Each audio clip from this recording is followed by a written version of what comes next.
What's up, my beautiful Black wealth geniuses? How is everybody doing on this beautiful Sunday? I don't know why I always confuse Saturday and Sunday. Every week. It seems like Every single week. I don't know why. I think because I want the weekend to last a little bit longer. I mean, I guess it don't matter because I work every day of the week anyway. I got to change that going forward. But what's up, everybody? How's everyone doing? Welcome to this edition, the November 15th edition of the Black Wealth Project. Today's main topic is a topic that everybody has been waiting for, that the audience requested. And that topic is, does the Black church produce a ROI or a positive ROI for the Black community? Again, does the Black church produce a positive ROI for the Black community? And so I find it interesting, right? This is a topic of discussion in many barbershops and many bars and many hair salons. And many people want to know, or they think they know, that the Black community in regards to the Black church is kind of being raped. You know, they talk about the pink Cadillacs or the pastor with the white Cadillac. You know, it's always an issue. But I read an article that said Black churches typically every year pick up or bring in about $12 billion annually, about $12 billion annually. Now, full disclosure, I couldn't find any real substantial research source for it. I think that was best guess estimate. However, it's still somewhere to start. So if they're getting $12 to $13 billion a week, many want to know, where did that money go? Many wants to know, maybe parishioners that go to these churches can do something better with that money. But listen, we want to have the conversation because, again, the Black Wealth Project is a Black wealth think tank, and we're going to talk about all things money, all things Black wealth, all things finance. But before we go too further, I want to check in with the team and see how everybody's doing. How's everybody doing tonight? Great. Living large. Listen, man, it's 2020, man. Just being here is an accomplishment. Right. I feel accomplished every time I get up. I know that's right. I think it's really important. I know a lot of us are down and out because we've been kind of quarantined a large part, and then they're talking about re-upping again on the quarantine or shutdown. But I do think we got to be thankful, man. We got to stay in gratitude and not trying to be woo-woo, because I know some people think it's woo-woo. But I find that when you aren't happy about anything, aren't grateful for anything, you kind of suck as a person. Your attitude just out the way, right? You're mad about everything. And that ain't no way to live. I mean, do y'all disagree or y'all agree? Nah, I don't disagree with that at all. Absolutely correct. Absolutely correct. All right, so before we get started, I got a question. So a buddy of mine hit me up this week, and he says, do you know that Michael Jordan does not have a piece of Jordan brand or a piece of Nike? And I couldn't find anything relating to that. Huh? Does anybody know anything about that? Jimmy, you're the sports guy, the resident sport guy. You said he doesn't have a piece of Nike. Yeah, Jordan. no ownership, no equity. No, I don't think that's true at all. Yeah, I don't think it's true, but when they did his net worth on Forbes, that was the biggest part of it. That's why he's worth $1 billion. Yeah, his ownership stake in the Jordan brand is the largest part of his net worth. But aren't those mainly estimates? And a lot of times they're not factual. I mean, it's possible. It's possible. Anything's possible. How about this? His relationship with the Nike brand bought him ownership in two different teams. So how about we stop watching his pocket and watching our own? I feel you on that, Corey, but that's something. At the end of the day, I know that when he played, he was getting robbed. He made less than $100 million in the NBA, and he's approximately worth close to $2 billion now. So, and he also owns equity in DraftKings. They gave him an executive position in equity in DraftKings. I didn't know that. That. Oh yeah, that's pretty dope. That is pretty dope. All right. Well, it's also interesting is the guy who supposedly had a gambling addiction is now got equity stake in DraftKings, but that's another story. Well, I'm sorry. He's investing in what he knows. There you go. I mean, that's he's staying in his wheelhouse. Here's the thing: is it really an addiction if you can afford your regular life? It's still tricking if you got it. If it's still tricking, it's still tricking if you got it. It is, man. I know a lot of functioning crackheads, but they were still crackheads. I know functioning alcoholics, functioning gambling Listen, man, addiction. food addiction. You can afford food. That don't mean you should be eating what you eating, though, right? So, yes. To answer your question. All right. So, everybody, before we move on to our next segment, which is the BOB of the week, I want everybody to chime in, let me know where y'all hailing from, and put in the comments, do you think the Black church has a positive or negative ROI on the Black community as a whole? Again, do you think the Black church has a negative or positive ROI on the Black community as a whole? And do me a favor, expound on your points, right? Tell us what's behind your thinking. Tell us what research you've done, if you've done any. So we're really interested to hear what you got to say. But this week's BOB is a company that I love, totally love, by a Black sister here in Philadelphia called Amalgam. So Amalgam is a comic book store, coffee house that is, and I want to say on Frankfurt Avenue. I've been there a couple of times. I really love the vibe over there. They've got a tons worth of comic books, and I love it because I grew up reading comic books. Now I'm a DC kid. I wasn't a Marvel kid. I didn't really discover Marvel. That's right. I didn't really discover Marvel until I got older, but I always had older cousins, so they kind of kept me aware. But I was into Batman. I love the Flash, Green Lantern, even Superman, Batman a little bit. Come on, man, these are white supremacists. Oh, and I guess Marvel isn't, right? No, I'm talking about Batman specifically. That's How is Batman a white supremacist? His whole power is I got money. Yeah. Okay, and you can't say that for Tony Stark? Really? Oh, I didn't mention him at all. You're bringing somebody else up. Don't hit me with the straw argument. I'm just talking about Batman specifically. Y'all killing me. All right, shout outs to this Black owned business, Amalgam. If anybody wants to hang out, go buy some coffee, go read some comic books, go check out Amalgam. It's here in Philadelphia. Started by a Black woman. Matter of fact, I remember a couple of years ago, she also got the FedEx Award, and she got a grant for $25,000. So the lady's been doing her thing. Definitely been doing her thing. All right, so I need to hear this. Like, what's up with all this Marvel? I mean, what's up with all this DC hate? What y'all got going on over here? I know. I just never thought that they had their brand or their characters were strong personally, but I'm not really like a Marvel guy either. I like more graphic novels, which are a little bit different than a comic book. I don't want to get into the specific, but but with that, but if I had to compare DC and Marvel, I think Marvel always had the better stories, the better characters, and just not a fan of DC. Like, but Marvel basically ripped off all the DC stories. Every character in DC has been replicated in Marvel. I mean, I can't co-sign that because it works on both sides. And I was going to say the opposite of that. And there's actually a great series on Business Wars that goes Marvel versus DC, and it goes into like on DC War. I mean, your Business Wars. No. It's a good series. I love everything. You put me on to that. Yeah, right, with the Coca-Cola and Pepsi, and so I got to go check that out now. Yeah, they got Marvel versus DC, which is a good one though. That's a good one. All right. So let's check in with everybody. And Don Johnson, don't worry. David Ruffin is doing what David Ruffin does. Be late. Boom, there you go. I was backstage for a long time like that. Yeah. That's cat. Hey, the group ain't nothing without David Ruffin. I can't on my Marvel DC, but I will tell you this. The one where Robin died was a hell of an issue. It was a hell of an issue. Well, Robin actually became Nightwing, and Nightwing is that bull. But let's check in with our folks. We about to turn all of our watches off, man. Well, hold on. Let's ask the question. Who else read comic books growing up, still reads comic books now? Chime in the chat and tell us what the deal is. Who you like better, Marvel or DC? But how you doing, Nairobi? Thanks for joining us. What's going on? Bro. How you doing, Faith? Fali, how you doing? What's up, man? You. What's up, family? Adrian, how you doing? Hey, Adrian. He says, hey, y'all, I'm ready for the truth and the shenanigans. Truth and shenanigans. Wait. Truth and shenanigans? Yeah, you might get both. I'm sure we're going to get both. It's both. I'm here for that. What's up, Dwight? How you doing, brother?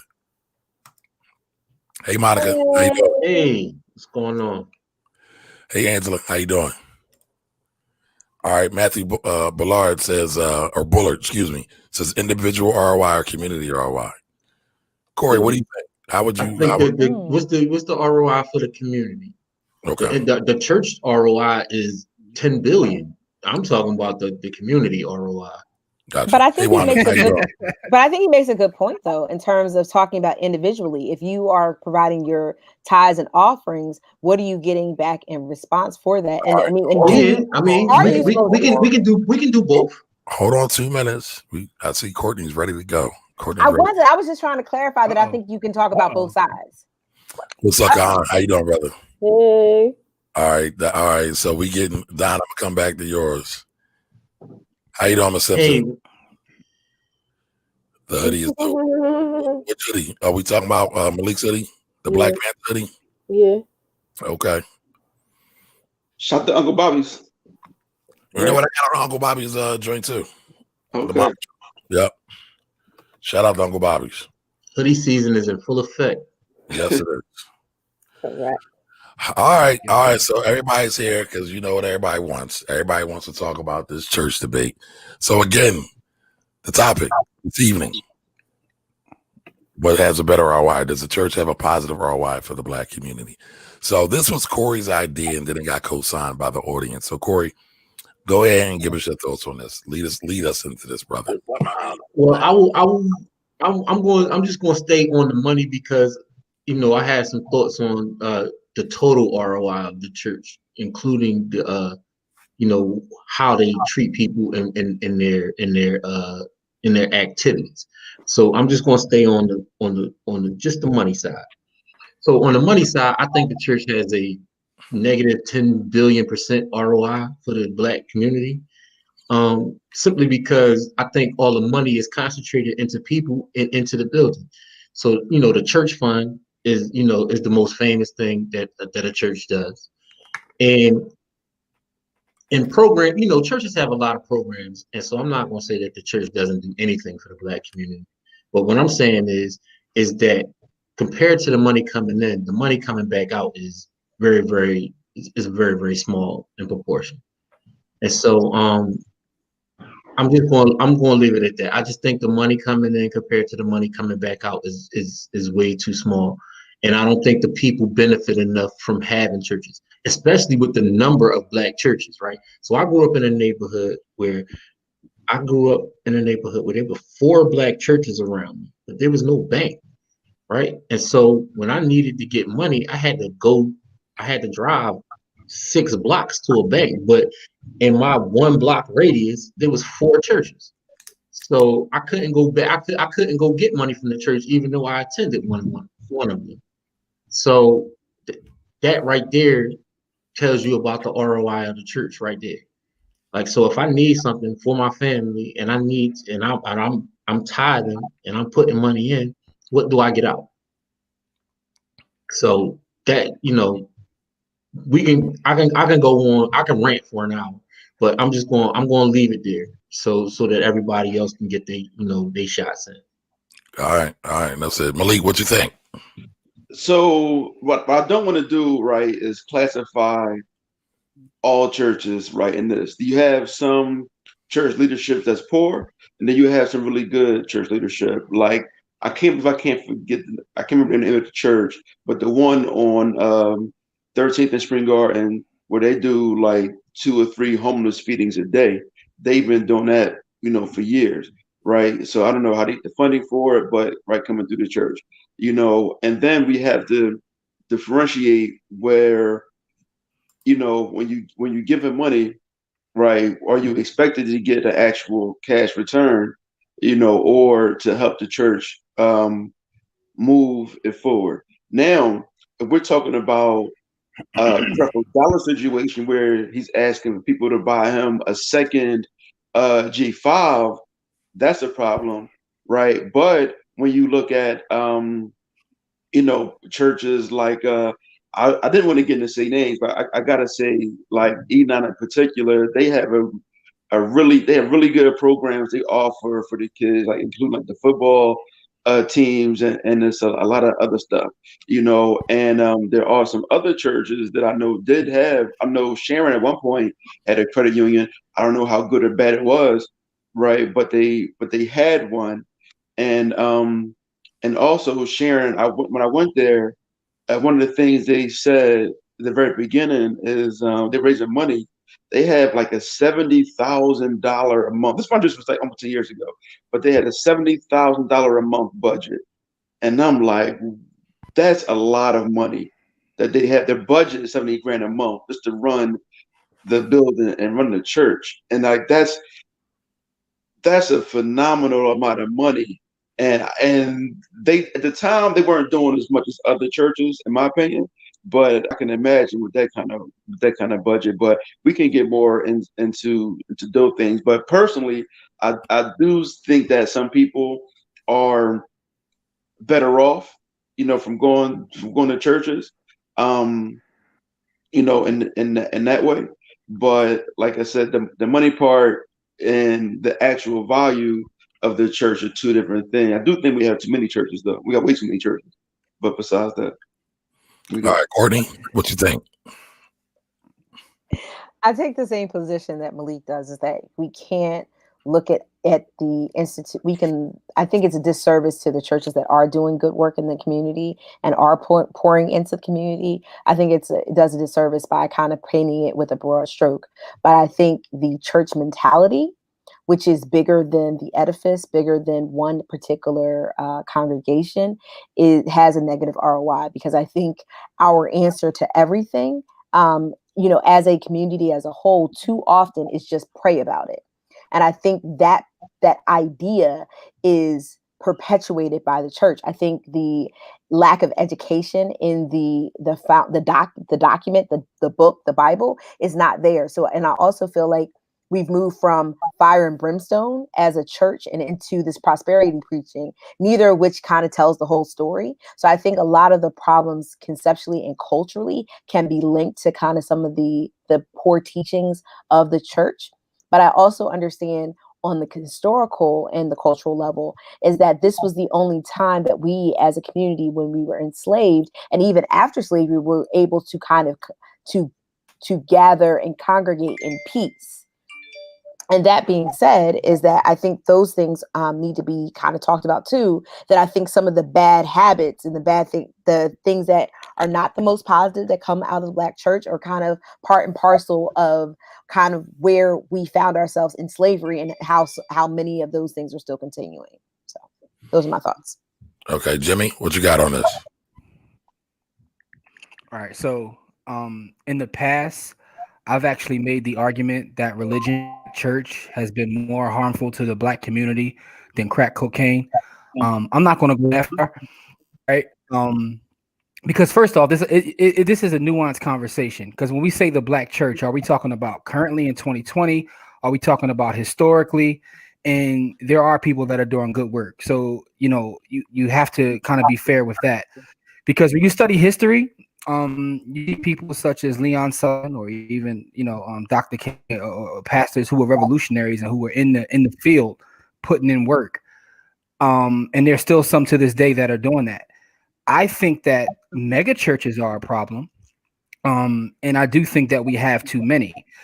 And I think someone just actually mentioned it in the chat, and it's something I was going to say, which is, and I know for a fact that there are several big churches within this city who are Black churches who don't bank Black, right? We have all these other Black institutions that can be lifted up if the church, just the church alone, did business with them.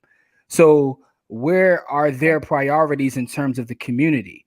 And you can't really just put everybody in one box, that all pastors or all churches are bad. You can't do that because people that don't work.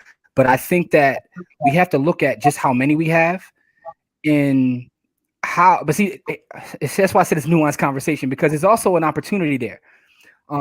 It's an opportunity to do good work, because the church is the one place, as Courtney mentioned, that is a space that we've been allowed to have. We need to have more spaces, and we don't necessarily have to have religious spaces, but it's a start. It's the ultimate crowdfund. That shows that we have the ability to crowdfund, but can we crowdfund when there's not religion involved? So I think it's an opportunity there. It's difficult to just like throw everybody under the bus. And also we have to talk about what time period, because again, pastors in the past, from my research and my reading, were a different breed than the ones that we know today. So I'll leave it at that. I have more to say, but I'll let everybody get a chance to speak. Okay, Tracy, What you got, lady? I do agree with most of what has been said so far. There is a big distinction. Are we talking about Black churches of the past? Are we talking about Black churches of today? Are we going to differentiate the churches who actually have congregations that are in communities that actually have money, have dollars, have political pull? Or are we going to talk about some of the Black churches that are in these smaller communities that are pulling from 15 other churches that are all a block and a half away? And I think when we talk about the tithing and the money that's being put into the churches, I do feel like it is the onus of the congregation to demand that their pastors actually utilize that money to uplift the community in some way. Even if the pastor doesn't have any ideas or you have ideas to create, small subcommittees or that kind of thing, it should be a collective, in a sense, from what Jimmy said, a crowd fund, from a discussion, a crowd fund from ideas. And all of these things are all the responsibility of everyone involved.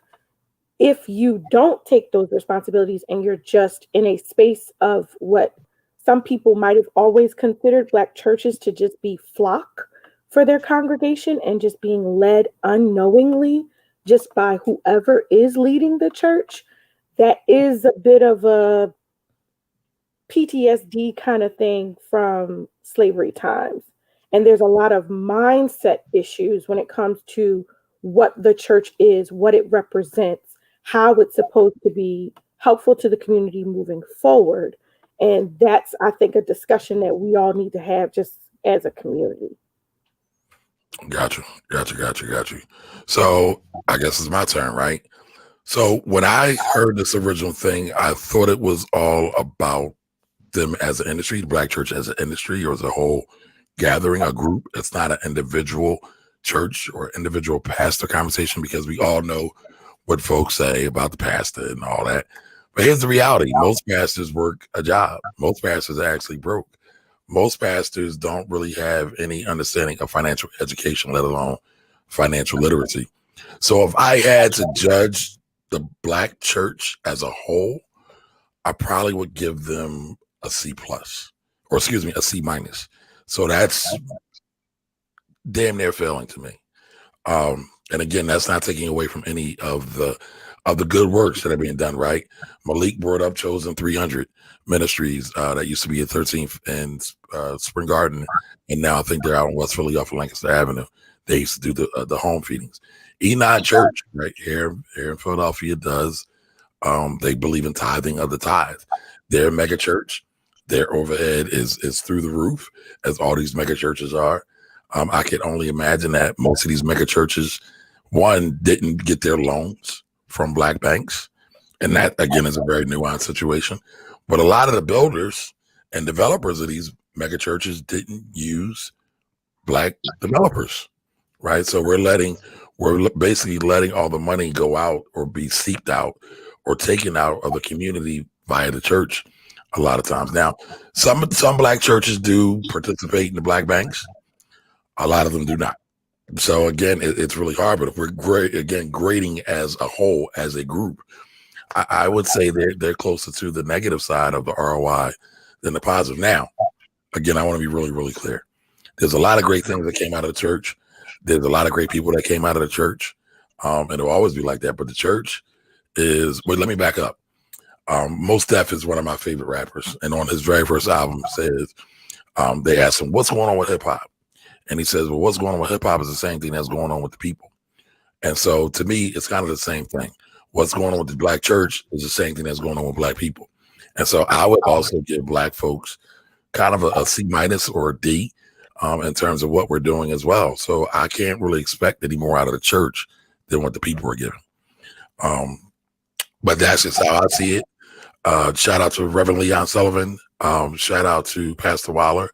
Jeremiah Wright is probably one of my favorite pastors because he infuses culture into the overall church experience. And when I say culture, I'm talking about direct African culture into the church experience, because Christianity actually did start in the continent, which we often always forget about when we're having these conversations. Has been bastardized, absolutely. Has been Europeanized in its current state here in the States, absolutely.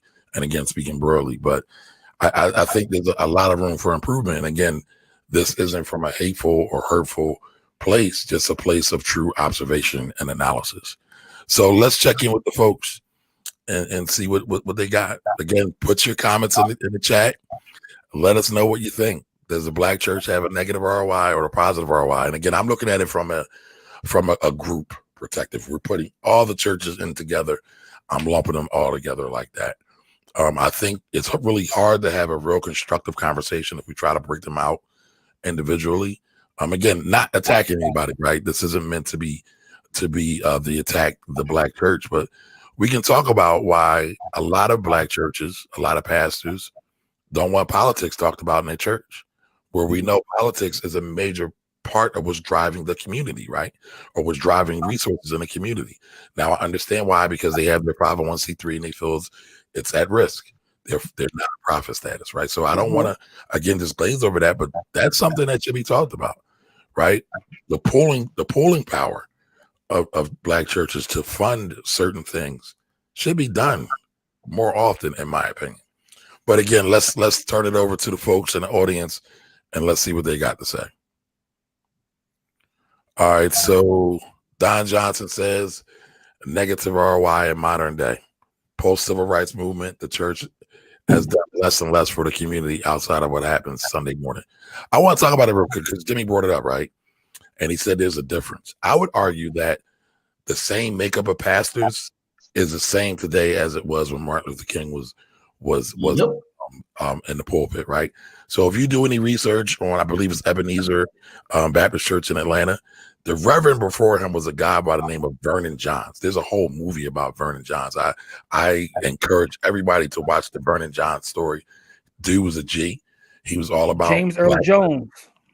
Well, James Earl Jones played the character, but right, he was too revolutionary. He was too much of a rebel for that church. And they replaced him with Dr. Martin Luther King. But most people don't realize it. He actually mentored Dr. King on a lot of things. And so Dr. King still kind of pushed up that same revolutionary spirit. You could also look at a character like I don't want to call him a character, but our ancestor, A.G. Gastons, who did not like King and what King stood for. Matter of fact, not Clarence Thomas, Thurgood Marshall didn't like what King stood for, right? So we have this kind of this utopian thought of the Black community. It was a lot of beef back then, the same way it is now. It was beef, right? Yeah, it was definitely beef. You got to read to know that, though. Good thing they had Twitter. Rock the white boat. I'm sorry. Good thing he had Twitter for sure. But I do want to give a shout out to Reverend Barber, man, out in Raleigh. You know, he's putting in real work for the community, man. He's raising a lot of funds. Reverend Barber, I salute. He's really putting in for the people, man, on the economic side. All right, so Alton says there's a negative ROI. Prosperity preaching came out of the 20th century and for sure hasn't given enough back to its congregation. For instance, on average, a Black church doesn't teach about financial literacy. I actually am working on a book that talks about that. All right, wrap it up for a spirited discussion. I got to quickly that one, though. We can come back to it, though. To what one? Really got to hear you. The financial literacy. I was like, if they teaching financial literacy, that'd be like contradictory to what they teach you, right? How you gonna tell them like, oh, you're supposed to save 10%, invest 10%, but then the tithing part, it's kind of counterproductive to teach financial literacy and tithing. But is it? Totally I disagree. I completely disagree. Disagree. Okay. Absolutely not. You can contribute in terms of a tithe. A tithe is your tithes and offerings. Ideally, we would like to live at least on 70% of our income that we have after taxes. So 10% goes to yourself, 10% goes to the church or a philanthropic endeavor, and 10% goes to some kind of other saving or investment. But yeah, no, that's kind of like the way it should go. And it's not, I think, again, you're thinking that if I'm tithing, then I'm not contributing to something else. And that's not the way it's supposed to be. And it actually talks about it in the Bible. There's a lot of financial information that's actually highlighted in the Bible. And I think it's more problematic that it's not talked about than anything else. I think we talk about things in passing, but I think there's a lot of instructive information there that's not being shared. And it's actually negatively affecting us, because again, we're not having conversations that are biblically based. I mean, at least that I've seen in my limited knowledge and my limited scope. But that's not what I've seen. I haven't seen anybody talking about it. But at the end of the day, we talk about ashes to ashes and dust to dust. And I always talk about this. I bring up my inheritance tax flag, but after somebody dies, here comes the Commonwealth of Pennsylvania with an inheritance tax return, like, hey, give us our money. So again, like, but most people, have a church service when they pass away. So there's a direct relation to death in the church, and then what happens after death. They definitely take in money as people pass away. Mm-hmm. Yep. They definitely take in money as they do. I want to piggyback on Courtney's point real quick, right? About the instruction that's in there. One of the Proverbs 13:22 talks about a good man leaves an inheritance for his children's children. So I think as we talk about Black wealth, as we talk generational wealth, as we talk about inheritance, I think that's a great instruction right there. But oftentimes, many of us don't talk about it. Yeah, for sure. I mean, but it goes back to, right, who the pastor is and their understanding, right, and what puts people in the seats, right? Are those passages going to be some to, right, really, inspire the crowd, bring the crowd in, I was going to church heavily at the beginning of my marriage. I'm talking about like every week Bible study, member of Southern Baptist. I was going heavy. Past 2 years I haven't been at all, right? But prior to that, and I love my pastor, right, at that church. And previously, not so much. I didn't like him at all. I kind of wanted to talk to him in the back office. But he made me lose that kind of respect for pastors in a way. But my new pastor, so it's like you teach to your audience, right? And most of the time, the audience is really Black women. I don't even know what the makeup is, but in my church, it's probably like 80 to 90% women, as in all the churches I was going to, like 80-90% women. And so does that message, right, translate to your audience in that way? I don't know if that's true or not. Gotcha. Latoya Marie says this is going to be a good one. Latoya Marie says, could the Black church be more powerful if they took the McDonald's model and learned to leverage the property ownership? Some of them actually have, but so a lot of them actually have. A lot of them actually do it incorrectly, but a lot of them have kind of gone after the same model.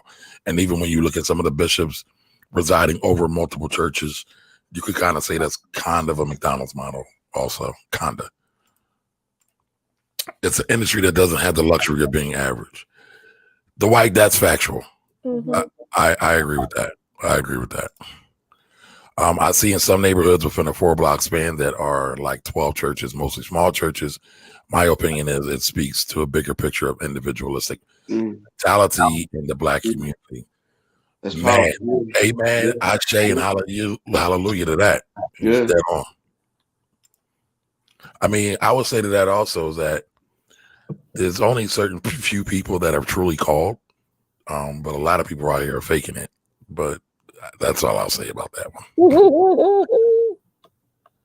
one. Also, just a thought, with the way Black banks still need our support, Black churches can't possibly be given to Black banks. They are, some of them. I can't. Very few. Adrian says, I'm in the middle of the road with the amount of churches in our communities. We shouldn't have any hungry people. Those without shelter, the surrounding neighborhoods should be pristine. They should deposit in Black banks, help support, create, and train entrepreneurs. I could go on, but my fingers would hurt. With that said, my church is very involved in the neighborhood, and they are consistently creating programs and outreach. We believe in not only being, but doing. Yeah, I mean, I also think you see kind of a stratification in churches as well.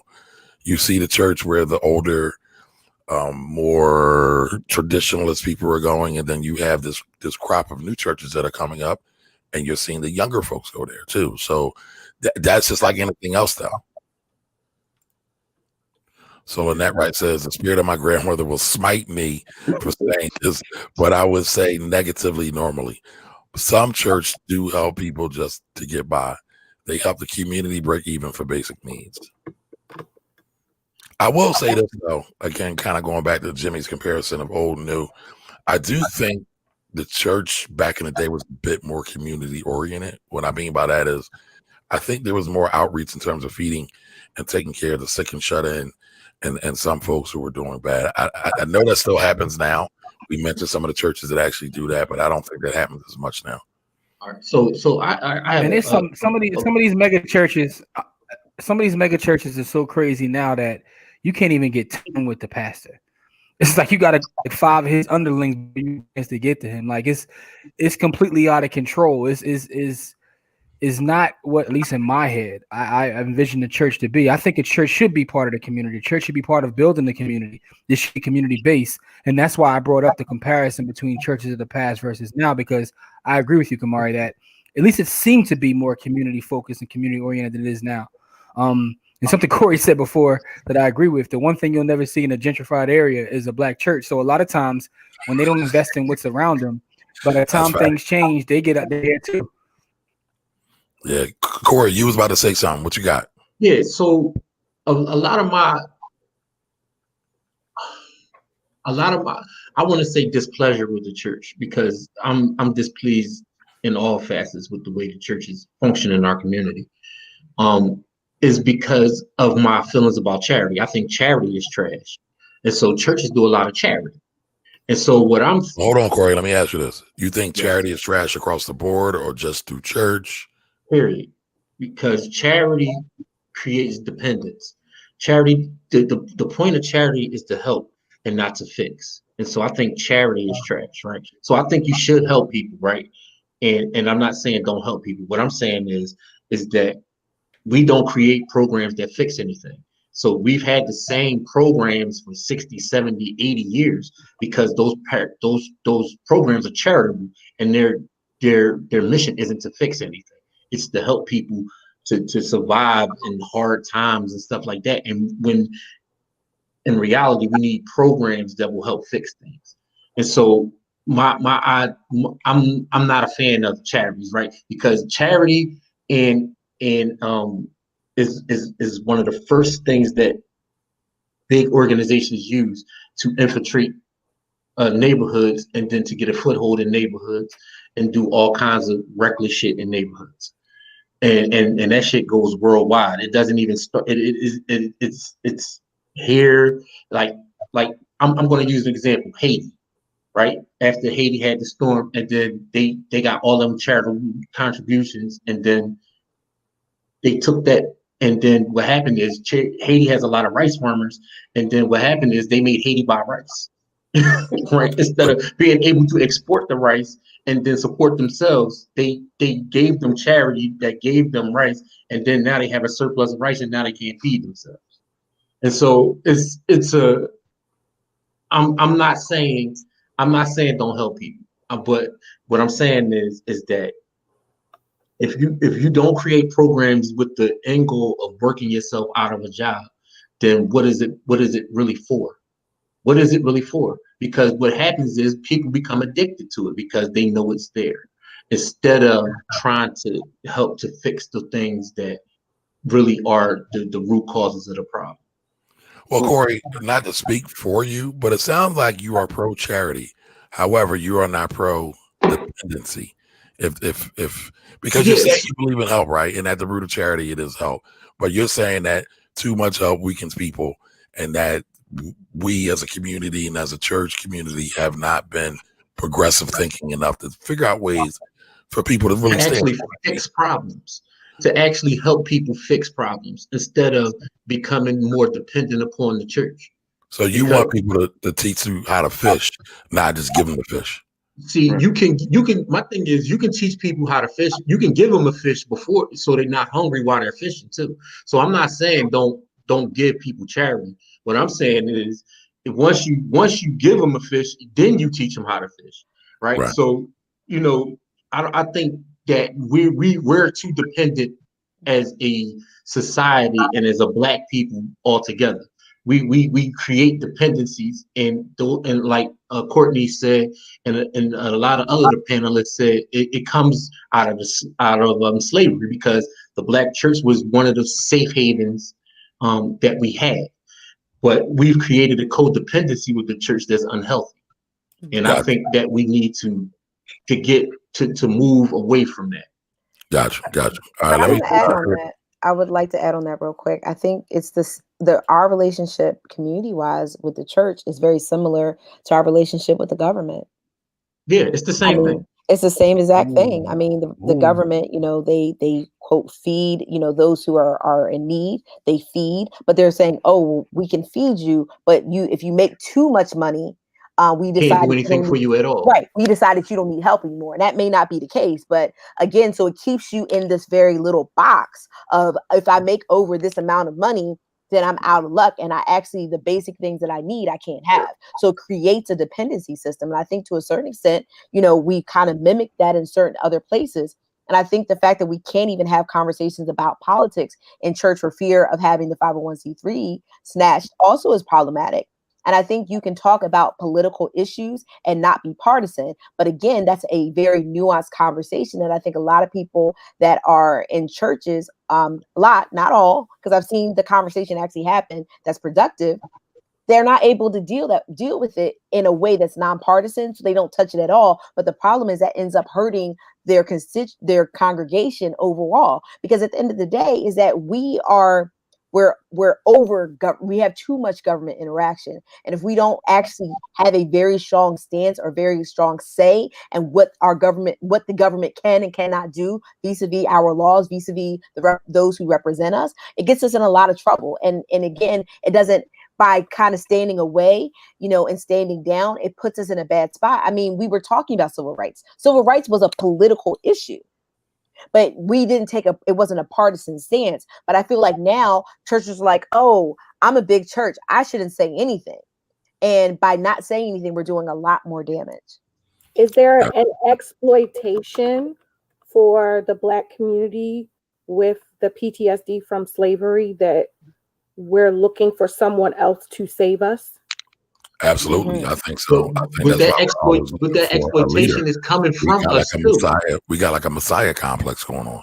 Correct. Yeah, but the exploitation is not just coming from outside forces; it's coming from within too. Because what I'm saying is the church is part of that exploitive force, and which is why I always talk about the negative ROI of the church financially, right? Because when you concentrate that much money into one place, and then the neighborhood around it is crumbling, there's never going to be enough money in that space for the people to actually survive. And that's part of the conversation I always have with Jim about why black there will be no Black churches in formerly Black neighborhoods. That's why you see all these abandoned Black churches. As gentrification comes in, those churches start to go away because those congregations start to go away. And so if the church wanted a more positive ROI, is to have a more positive financial interaction with its constituents. Right. So let me jump in real fast. So hold that for 1 second, Malik. I want to get to Wayne Terry's comment. I put it up, and I don't want Wayne to feel like he's being neglected. Shout out to Wayne. Thanks for joining us. It depends on the size of the church. Smaller churches are struggling. Larger churches receive more dollars. But remember, the larger church is more expensive. Tithes are for the church. All right, go ahead, Malik. So I will start off by saying that my views are not necessarily the views of the Black Wealth Project. These are my views. I will say this. Speaking of like the Messiah, like the head honcho right now, the Black churches and like people aspire to be, TD Jakes, man. TD Jakes is somebody that I really dislike everything that he represents. And where it came from is, if anybody saw, it was an interview. They had a program, I think it was CNN, and Soledad O'Brien was the moderator. And this was right after the Great Recession. And she asked about money in the Black community, in the poor community. And T.D. Jakes said, just because you're broke doesn't mean the church has to be. And I'm like, oh, damn. Okay, fuck you, T.D. Jakes, about that, but that's my opinion, not Black Wealth Project. But so when he said that, then that just showed me, in my opinion, I could interpret it incorrectly, but that shows me how little that he cares about the congregation, like just to make a statement like that was like insensitive, disconnected, and I think just downright wrong. And the people that support you, and that you can drive around in all these luxury automobiles because God's men are supposed to look a certain way, and to say that on national TV was very disrespectful, and I lost all respect for TD Jakes in that moment. So that's it. I mean, I'm not. I gotta see that. I gotta see that clip. I actually like TD. I mean, I'm not a fan of any pastor, with the exception of Pastor Greenleaf. But but I do like watching TD Jakes speak sometimes because he's an amazing speaker. He does be dropping bars. I'm not even talking about anything religious, just in general with some of his speeches that I've seen. But that's crazy if he says something like that. That's absolutely. It sounds like some Joel Osteen. Although Joel Osteen would smile while he's saying it to you, though. Like, right. Oh, we gotta help poor people. Oh, it's a hurricane. Like the church. Down the hatches. Not here. Y'all can't come here. Y'all can't come here. I can't do Joel at all. I had a huge Joel fan. Like, I honestly read his books. I was such a fan of his, and over time he started to show his true colors, and I was like, for real, people are really suffering, and you said no, not my church, because it's too pretty, it's too nice. Really, yeah. Joel, is that how you rolling in these streets? Yeah, I mean, I'm not trying to get anybody's relationship with the Lord, but I just wanted to know how he would look at this now. Listen, the problem with a lot of Black churches is the problem with power in general and specifically is that when you concentrate power, it corrupts people. Right. So it's not absolute power. It's not absolutely absolute power corrupts absolutely. And so, Corey, I want. Oh, go ahead, Corey. Go ahead. Go ahead. You can ask the question, whatever it is. I was gonna push back on that a little bit, right? And not to say that you're wrong, and I would love for you to respond and along with the audience, right? There's a thing called social loafing. And part of the reason why power gets concentrated into a small group of people because there's always a small group of people who do most of the work. So I would say, how do you fix that, right? Because that's not a Black thing, that's a human thing, right? So a lot of people are lazy, right? No. And I agree with that. I agree with that 100%, right? But when you're talking about mega churches, right? You have a head of a mega church, right? And that person is always a human, and so they're fallible, right? And so what they're going to do is make a lot of mistakes, and they're going to say a lot of crazy shit that doesn't mean that doesn't jive with the tenets of the whatever religion they're in. Right. So when that's when you concentrate that much power into one person, into one thing, then you begin to see all of the negative stuff. That's how you come out with these pastors that be selling air from heaven. And that's how you come out with, all of this crazy stuff. Yo, listen, man, the internet's be exposing these phones. So that's how you come up with these pastors that do all of this crazy maniacal stuff, is because they have power, all that power concentrated into them. Now, for the solution to that is to, a lot of these things have boards, just like companies or whatever. And so, they're and they're as 501c3s, they're not even supposed to be owned by, the whatever company. They're supposed to be owned by the community. Or by the board of directors or whoever, you know what I mean? So it's really more about sharing the power with the people to really focus on the congregation and not the individual. And so that's really where I'm coming from with it. Hold on. We got to get back into these comments though. But I want to give a shout out to Reverend Ike if anybody remembers Reverend Ike. Reverend Ike was a beast. Selling air to heaven. Hey, listen, some of my favorite people is a Reverend, because Reverend Leon Sullivan is my second favorite Black revolutionary behind Marcus Garvey, behind the Honorable Marcus Garvey. Okay. All right. So Lynette says, I look at Reverend William Barber from the Poor People Campaign, but maybe that's more religion than it is the church. They may be maybe a distinction between the two. Yeah, well, what I understand, Reverend Malik, you brought up Reverend Barber, right? That's the tall brother who got into the incident with the airlines, correct? Kind of little hunched over, he's got a condition. Yeah, exactly, yeah. Okay. Nah, he seems like he's about the people and doing the work. No, he about it. No, for sure. Okay. Yeah, so Lynette, give us the clarity on that. I'm not totally clear on that. Don says these mega churches have $1 million buildings and members of congregations can't pay their rent. Facts. Churches have a sick and shut-in list, but consistently feed their congregation food that can make them sick and shut in, yet they don't put it on a hospital bill or prescription unless the help is needed. Alton's out here spitting fire. Wait, we gotta talk about that. I was like, that's powerful. Can we get an amen? Can we get an amen? That was Hallelujah. That's a lot. There's a lot going on in that one. Listen, he ain't never lied though. Fonte said in his rap song, get the song, I think it was called Good Genes. He said his dad died early, then he go to the repast and eat the same shit that killed him. Yep. And that is in the song Good Genes. That's one of the top. If nobody is listening to the song Good Genes, go check that by Fonte. Fonte Coleman is my top 5 rapper alive. Period. Yeah, he a monster for me. But Malik, real quick, tell everybody who Fonte is, because a lot of our listeners are from Philly, in the north, and they don't know who Little Brother is. Little Brother, man. Yeah. But we hip hop heads. Fonte Coleman is 1/3 of the legendary Little Brother, which is rapper Big Pooh, Fonte, and Ninth Wonder. They do hail from North Carolina Central University, Eagle Pride. Actually, I did their first album release party. The party was trash. That was my fault. That wasn't theirs. But they just put All right, Courtney.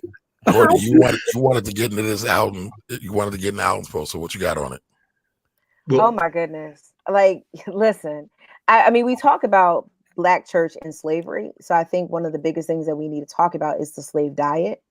And the slave diet. Now, I think there's two things going on when we talk about the slave diet and we talk about what the manifestation of the slave diet is and what it does to our bodies. But I think we also talk about embedded in our DNA.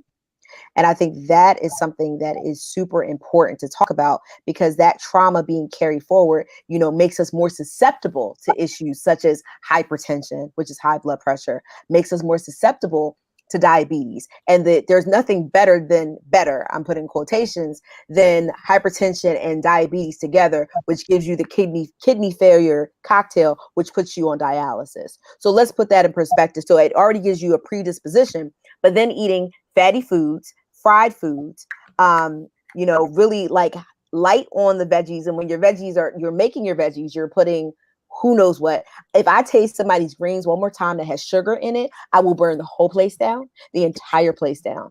Every drop, Sugar. like I will just knock it over. Sugar in the greens, who did that?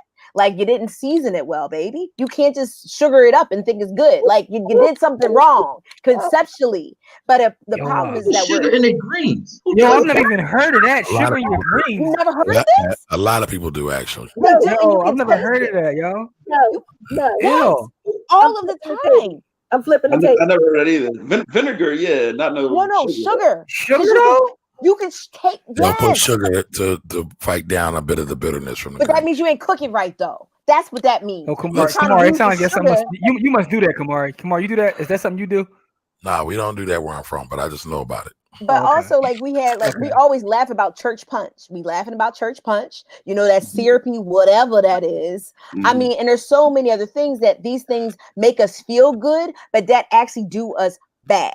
It doesn't make us do good. It does not do good for the body. So I think, again, we're not having the necessary conversations when we have people together. We're not having necessary conversations about your health and getting screened and getting tested. Now, some churches, I have noticed that they are starting to do that, but that's in the last about 10 years or so that we're having these real conversations. And shout out to the COVID doctors in Philly. Like, they actually have been going from church to church, Black churches, to actually make sure that people in the African American community have access to testing when they decided they want to test us. Correct. So again, that's why I think it's a really nuanced conversation, because some people are actually on the ball and using the church for what it's supposed to be used for. And then other people are just, pilfering and then basically stealing from the church in terms of its resources, not just its money, though, in terms of the resources, in terms of its people power, because you have people doing these silly things on a regular basis. And it's like, how are we contributing more to the value of your life? And it's just not there. But yeah, the diet is horrific. I mean, and I liked church cookies. I was a church kid. I grew up in church. So I was always excited when there were cookies in the social hall. But, you know, at the same time, my family is predisposed on both sides to diabetes. So I have to be really careful about that. And if we're not having the conversations and we're providing people outlets to kind of eat good, you know, we're contributing to their mortality. And I mean, again, we all believe that, you know, in the church, we go on to a better place, but let's not, you know, rush the process though. Right. Tracy, I know you had something on this. Hold on real quick and I'll come to you next, Tracy. Everybody, listen, you're watching the Black Book Project. The Black Book Project airs every week, 7 p.m. We like to talk about issues relating to money, relating to wealth that are really, really, really impacting our community, and really looking at how we might need to start thinking about things a little bit differently and having this open and honest conversation with folks, because we can't have change without communication. So do us a favor, share this out, or anybody who might benefit from this conversation, or anybody who just goes to Black church, because I think we need to open the doors to everybody so we can all come in and say amen. So Tracy, what you got on this? Well, I mean, I was just piggybacking off in the conversation with that Courtney was stating. I think there's also there's a tradition that's passed down that came from very, very negative history with the Black community, especially when it comes to food.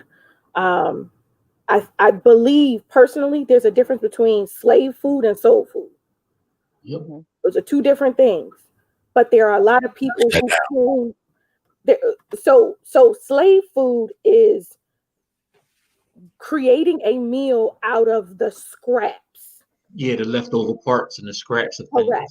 That was what slave mentality and those who lived on master's plantation were given to feed their families, because they were not allowed in the big house. They weren't allowed to eat the good food that the master had. So whatever scraps, chitlins, all these other pieces, the intestines, Pig parts and all that stuff. Yep. That's what you cooked. That's what you figured it out. And they made a way to survive on that food. Granted, now we have evolved somewhat. We are now in a space where we can now choose the food that we actually put in our bodies. Soul food creates the same premise of, I want to make sure that I'm giving food that almost makes you feel like you had a hug after you ate it, because it was seasoned well, it was marinated, it was cooked in what old folks like to say, with love. Those conversations are things that I believe that the Black church is trying to replicate when they do those things with the traditions of repasses and, you know, church committee meetings and that kind of thing. But they do have the responsibility to educate those of us with melanin on proper way to eat, so that way we're not dealing with a lot of these negative diseases that are predicated and generated by the foods that we eat. And if we're not teaching that in the Black church, we're doing a disservice. And I always tell people a lot when it comes to the Black church that imagine being on a huge social media platform, whether it's Facebook, Clubhouse, Instagram, and you got 1 million followers. What you say resonates. Mm-hmm. What you say, people are going to take back home or Google or research or whatever. So in that space, the Black church has the responsibility to always be educating, always be thinking and being mindful and understanding. And I think that's also the role of leadership. And if it's not doing that, then it's either the congregation's responsibility to make sure that they are, or to seek out other leadership. Got you. Malik, I know you had something. Yeah, so I will say, you know, I do love my church, but when I was gone, I went to a men's health breakfast, and we had they had eggs and bacon and sausage and orange juice and biscuits at the men's health breakfast. But you know, people, I'm sorry. Nothing healthy about like listen, the irony was not lost. Listen, I can't front. I was quiet, but the irony was not lost on me. But I will say this though, man. A lot of these pastors and church leaders, some of them actually went to college and have PhDs in theology and everything else. But I don't want to I don't want to like over indict them because they really, a lot of them don't have education and community and economic development, right? They're repeating what they were taught and what they saw in the church, what they were taught in the church, and it was about like feeding you through the word, feeding your soul, not necessarily about community development. There are some, but what I will say is this: instead of all of the churches being splintered, if the smaller ones that were struggling would kind of partner up, then they can have more money and do more stuff, should they? But I do understand that is power, in that podium. I know I understand when you're on the stage and people looking at you, you're like, you know what, I could be that guy, I could do this better than him. And maybe that's true, but still it doesn't mean that you actually should, just because you're a good preacher, a good pastor, or it doesn't mean that you should go open the church and take your 8 and 9 congregants with you with all this overhead, But you can make that point for Black nonprofits and Black I just want businesses to yeah, for sure. You got I was something, just Jimmy? going to say I actually had I actually had a lot of thoughts, but I got so offended by sugar in the greens that I forgot most of what I was going to say because that's really offensive, and I hate y'all. Whoever does that, yo, I hate you. But I just want to say it's a documentary out there. It's called Black Church Inc.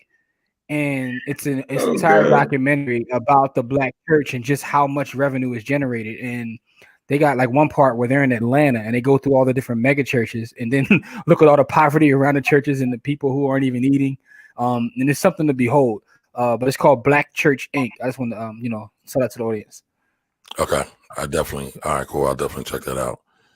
All right. So Matthew says lumping together, I would say probably not good ROI to make a real determination. We need to think out what is good ROI or what is not. It's valid. What up, Willard? Good evening, all. Great topic. I'm just in the receiving mode this evening. Thanks for the word and energies. All right, my man. Appreciate you, Willard.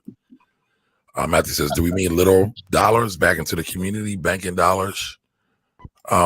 We've gotten a little bit of different from everybody. I know mine's is dollars. I know mine's is spiritual. I know mine's is educational.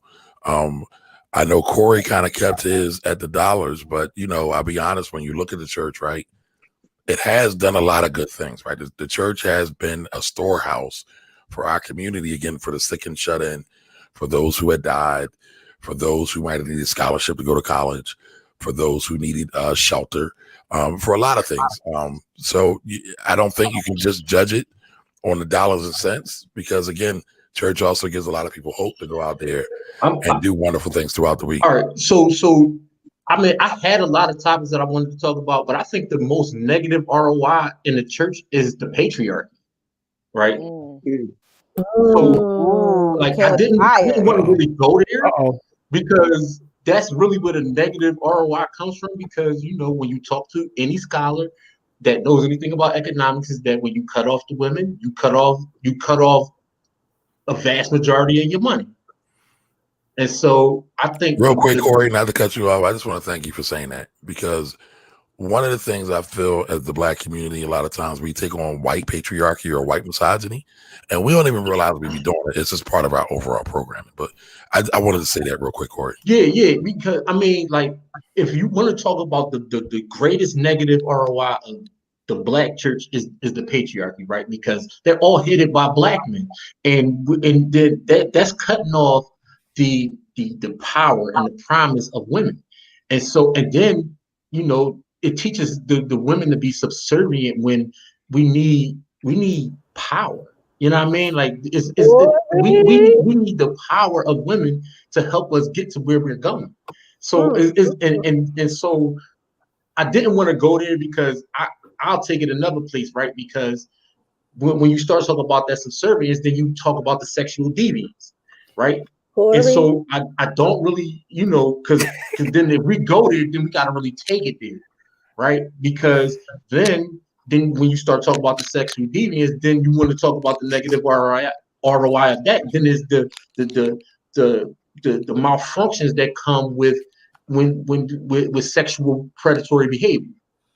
And so we're, listen, I work in special education and I work with children who have been sexually abused, and the outcomes of that like come out in so many different ways, especially the young women who have been abused. And so when you want to talk about negative ROI, that's the greatest negative ROI of our Black church. I wanted to stick to money because I really didn't want to really get in here and slander the Black church, because there are positive things coming out, and I wanted all of those positive things to be said. But when I was talking about the negative ROI of the church, to me, that's the first thing that I thought of, is the patriarchy. So Corey, I want to show you something real quick, just to show you how much we are on the same page. There's a post I put up a while ago. I just looked it up real quick, about 2 years ago, and I asked the question, should women be allowed to lead church?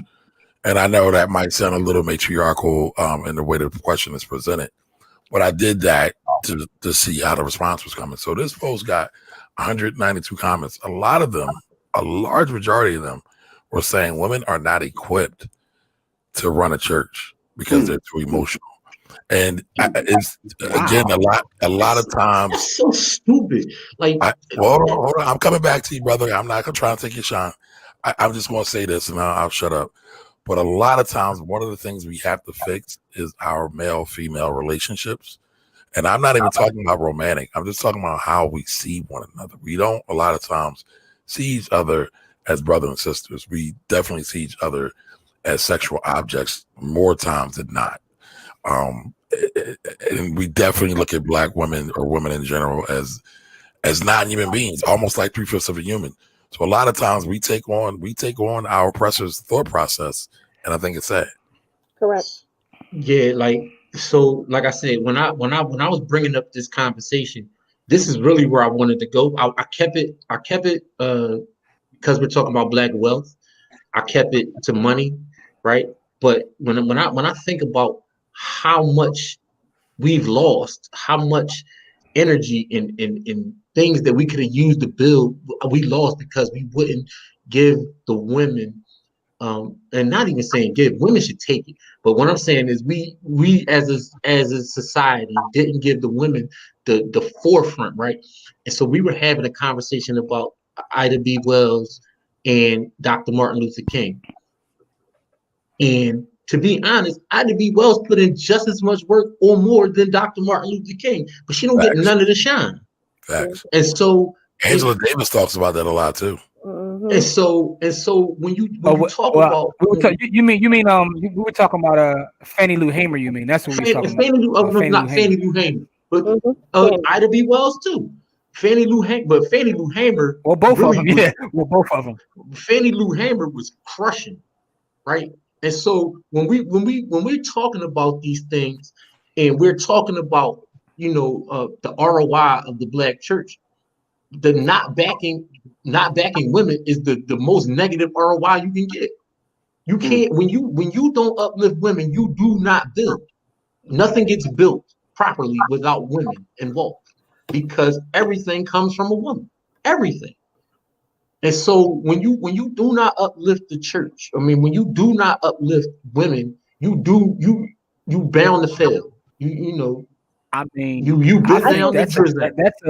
that's a whole show, because we could talk about every Black institution and just our culture in general.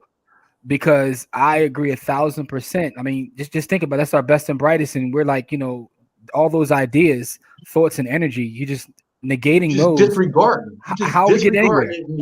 How do we get anywhere? What's really funny about that, right, Corey, is that Black women are so invested in the Black community that they still are the backbone, right? So even when we look at civil rights basically organized the Black women basically organized the civil rights movement. And they put men as the figureheads. Correct. They did all of the organization. Correct. Yep. Mm-hmm. Even when you look at the churches, right? Who's leading the bake sales? Who's leading the fundraising efforts? Who's leading all these things? It's always Black women. But let's get into these comments, y'all. Well, I think Courtney was saying something. Just real quick, I think it's really important to talk about how that's a departure from our roots. Correct. Is that we were a matrilineal society. Correct. And we have departed from that in adopting the patriarchy. And so I think once we get back to our original roots, our original the way that our original trajectory, I think we can bring it back together. But I agree that people who benefit from a system are not likely to acquiesce. But I think at the end of the day is that you can, like, let's look at even recently, Stacey Abrams. She's not in the church per se, but the way that she rallied in Georgia, like, she got it done. She got it done. But that's the thing. Black women always get it done. Yeah, come on. Facts. Now, Courtney, to your point, right?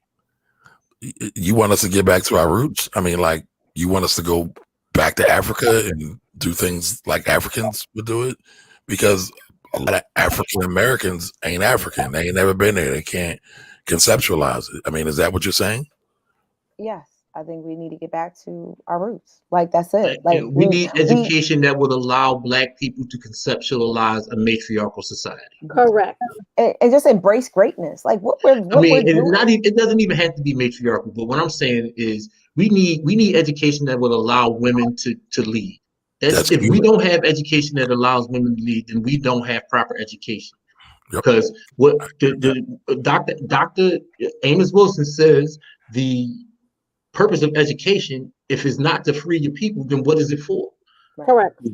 Facts. I just want to say real quick for the audience and for this conversation, I'm telling y'all make me so proud every time we get on these platforms and we discuss and we have these conversations, that we can be as progressive enough to speak the truth, to have the conversations about women and Black women and their space and their place in our personal communities, and that we were taught not to uplift, not to elevate, and how that is a problem, and we need to actually correct it. So bravo to y'all, bravo to the Black Wealth Project, bravo to all of the 4 out of the 6 that are men on this Black Wealth Project that agree. I'm just proud of y'all. Listen, I will say this, but even if we look at the 2 biggest movements over the past couple of years, Black Lives Matter and Me Too, Black women, everything we do right now is because of the results of Black women over the past 2-3 years. Everything. And I'll say this real quick. I find it real interesting that there's such a strong backlash to BLM, because many feel they shouldn't include LGBTQ, and they're saying it's kind of hijacked. I find that interesting that I don't think anybody would have that same level of furor if it was Black men that kind of declined or decided. I mean, you want to talk about the church as it relates to that conversation too, because that's going to be another hour. Yeah, no. I mean, I do want to have that conversation. I will say this, right? Because I said this on radio many, many years ago. I think if the Black church was more accepting of gays, and when I say gay men and lesbian women, gay people, we would have a lower rate of AIDS, because we would create a culture of openness and not having to be as much on the DL. But those are my thoughts. Those are not the thoughts of the Black Wealth Project. Listen, the pastor can sleep with as many people as he wants, as long as they women. If the pastor sleep with one man, his career is over. Facts. I mean, we see how, but I mean, that's a great point, right? Because we see how they're doing Andrew Gilliam in Florida because of his recent outing, if that's even the proper term. I don't mean it disrespect, but there's a lot of people that can't even understand the knowledge that he's dropping a lot of times because of that incident that he had. I don't care. All I care about is that was a Marion Barry moment that he had. He was definitely set up. He was set up. Speaking of Marion Barry, he's the greatest mayor. He's the greatest Black mayor of all time. For sure. We can debate that, but he's definitely one of 2. I gotta hold up. I was getting ready to say because my man in Atlanta is responsible for the majority of the Black wealth that exists right now. Before Andrew Young. Andrew Young is responsible for a lot of Black wealth. Maynard Jackson. Yeah, listen. I'm sorry, Maynard Jackson. The reason why he got elected after he had a crack episode, because he was actually out there putting on for the people. So if you can do crack in the public eye and still get reelected, that really means you out here putting on. But That's fact. Study Maynard Jackson and some of the the Brody's. Maynard Jackson is responsible for a lot of black wealth that exists today in 2020 for moves he did 30, 40 years ago. Like, you're right. Maynard Jackson. I might have overstated. Maynard Jackson is responsible for Wakanda West, right? For Atlanta, what it is today. Yeah, his vision of bringing that airport there was the precipice for everything that's happening. Yes. I mean, I would say that the Freaknik is underappreciated as developing Atlanta. Really? All right, let's get back to these comments. I don't want nobody to feel ignored. No, I'm dead serious though. I'm not mad at you. Yeah. Some churches don't want it. So Latoya says some churches don't want to teach financial literacy because they don't want their congregation enlightened and asking more questions about their contribution. I also think this is why Islam has become more appealing, as people aren't feeling the impact from the church. Islam has been appealing for quite some time. Yeah, honestly, Islam and Christianity are very much on the same vein. Yep. People don't realize that Muslims and Arabs have been enslaving Africans before the Christians were, but that's not the topic of tonight. We can come back to that later. Churches most certainly should have programs that teach. What's that, Jimmy? I said, don't get that started. No, I'm not. Churches most certainly have programs that teach financial literacy to their membership. That part of caring about the total person. So, are you saying they should or they have them? Because that last sentence to me. They said they should have them, and because that's a part of caring about the total person. Yes. Yeah. Okay. Pastors deal with people and their emotions, especially when they're depressed, but have no type of real knowledge of psychology. Ooh, Alton, you coming in with the fire. Alton, we changed your name to Dylon because you spit fire. Fire, yes. A good speaker, loving the Lord. I mean, but that's part of charismatic, being very charismatic. A lot of times we go for the person that's charismatic, but isn't principle set. Instead of the person that's qualified. Correct. Yeah. I think that's perfect. I think I guess I'll make this little disclaimer. These aren't the thoughts of the Black Wealth Project, whatever. It's just my individual thought. But I think that's the issue with Ayanna Van Zandt. She's not trained. No. She's an attorney by trade. Like we counsel people. We don't counsel people like that. I mean, I'll talk to my client. Please don't do that. I mean, that's what gets you called up.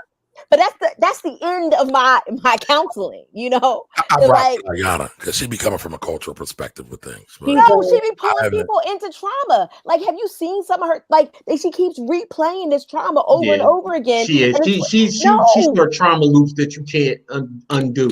That's it, Corey. Listen, I know. Listen, I do this every single day.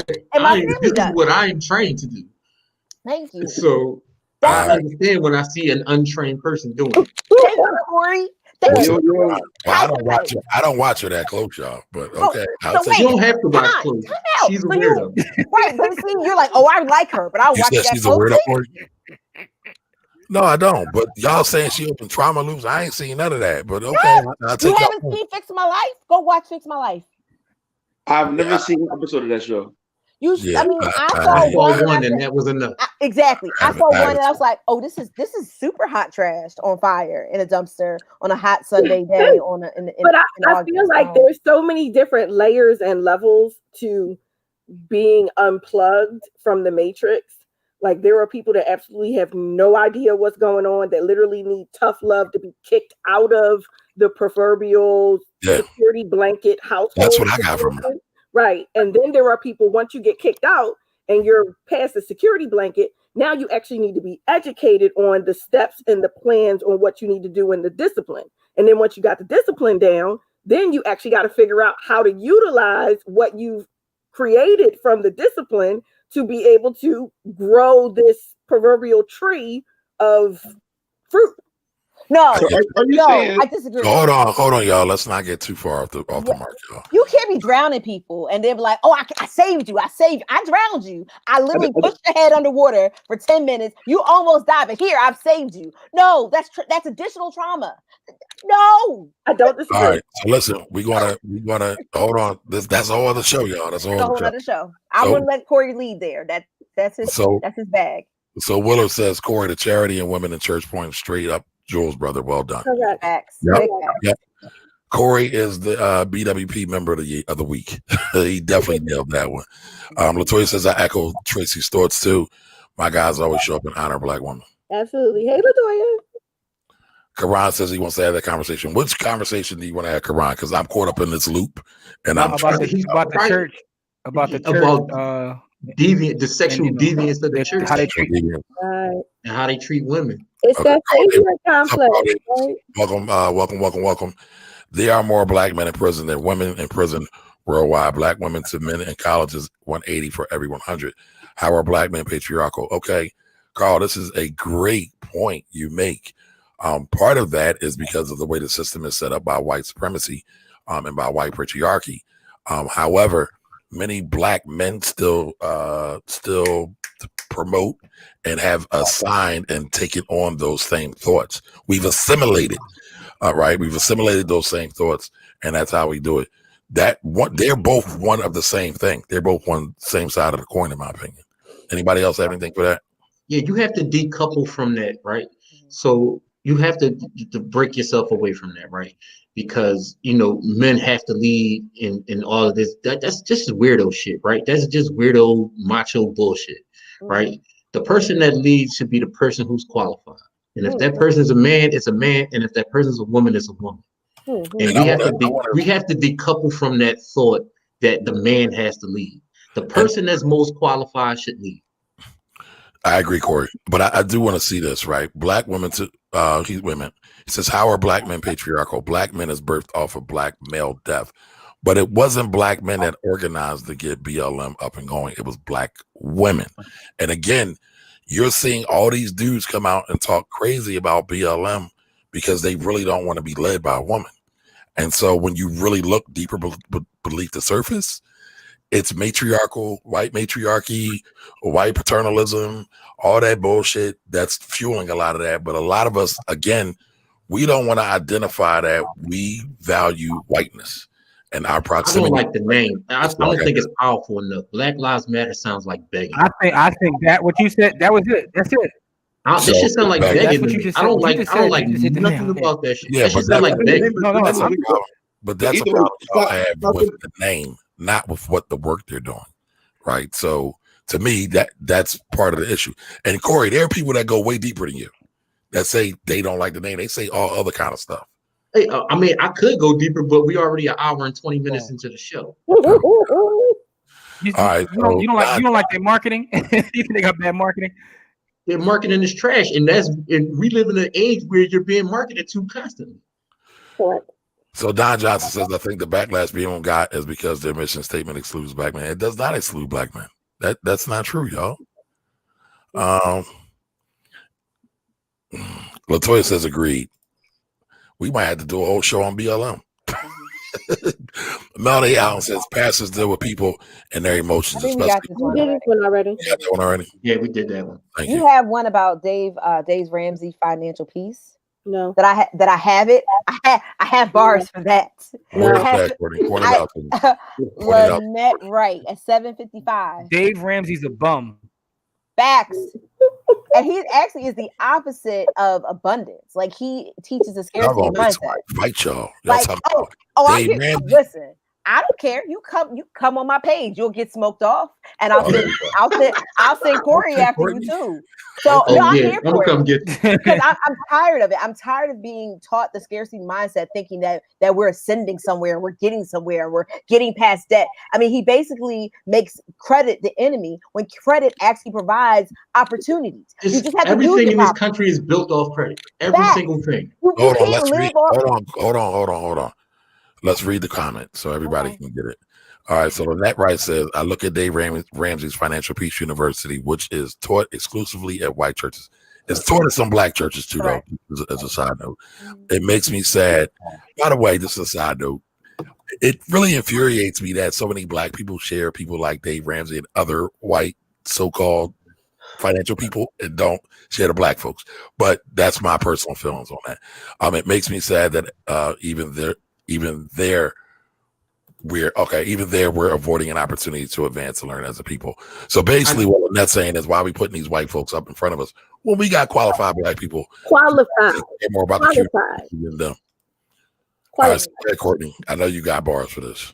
Dave Ramsey teaches, I mean, he actually, if we're talking about abundance versus scarcity, he actually teaches a scarcity mindset. And he also teaches financial literacy, I put it in quotations, from a white privilege standpoint. He teaches people that you can actually not have a credit score and be okay. As a black person, that's not an option. And I'm tired of people preaching that. And I've also seen people that get under his financial peace methodology and framework. I've seen them actually get themselves into more problems because they are so afraid of debt that they are unable to leverage and actually put themselves in a better situation and even get themselves out of a situation or increase the value of what they have because they're not able to leverage it properly because they're so daggone afraid of credit. And it makes me angry. And then also he says, I think there's something in one of his financial steps, and I have to look up the baby steps, but it's basically putting the kids' college ahead of like your retirement or something. It was one of the steps are misorganized. And I said, that's ridiculous. I said, we can fit. There is no loan for retirement. There is no grant for retirement. You don't put somebody's like their children. They can work it out. You as a retirement, what you gonna do? You gonna work as a greeter at Walmart? No shade to those that work as greeters at Walmart. But that's not it. Like, you are setting people up for failure and you trying to do something. You're making money off of people's failure. Like, and you giving them a psychosis around it too.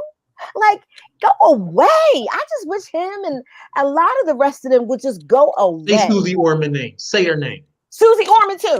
Kamari. They both trash. Dave Ramsey, Susie Orman, and whoever puts sugar on their greens all should be tossed in the pit of unfortunate.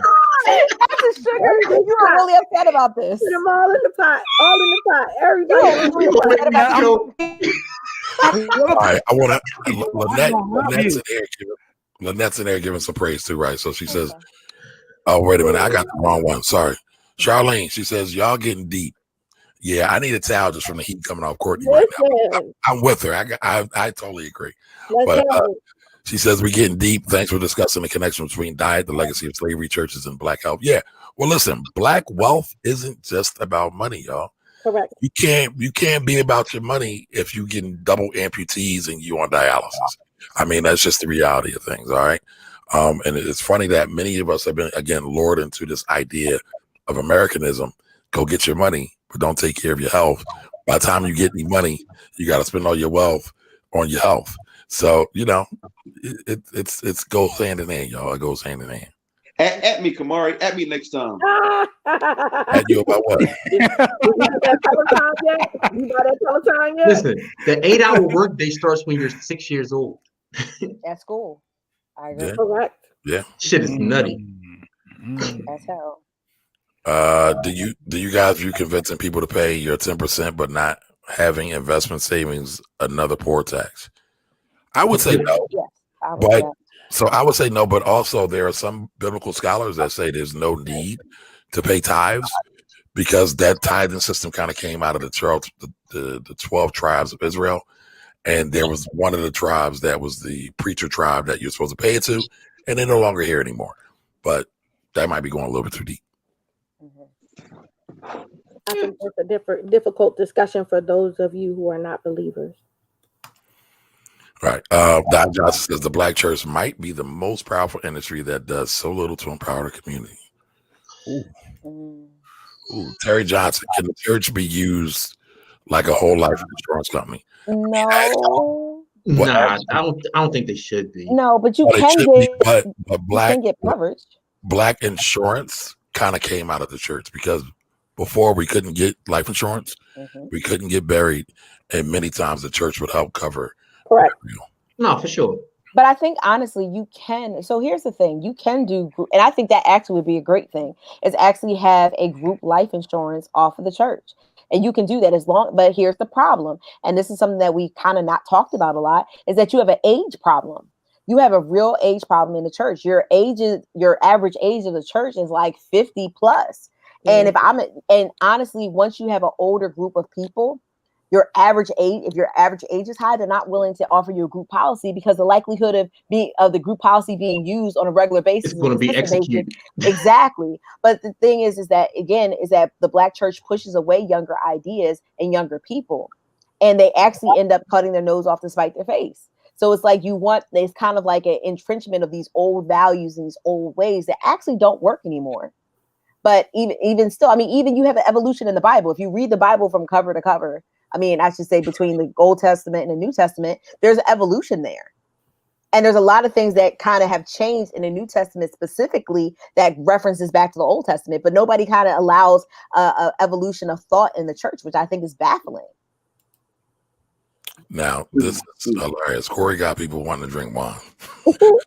So Latoya says, yo, Corey got heavy with them bars tonight. Is it okay if I take a sip of wine while we're talking about church? I mean, is it the first Sunday of the month? Is it communion? Communion, honey. Sip your wine. Sip your wine. I agree with Corey. The church not all has a lot of dirt. More women in the church than men. You know, a thought just kind of occurred to me. I wonder if church, and y'all correct me if I'm wrong, but I wonder if church is actually designed to have more women than men, right? Because men and I'm gonna say this, I'm saying it generally, not shade anybody, but men typically won't stay in a place where they feel like they don't have an opportunity at the gettings at other women, where they feel that I guess the pastor has all access. I mean, do y'all think that has any merits? No. I No. don't know.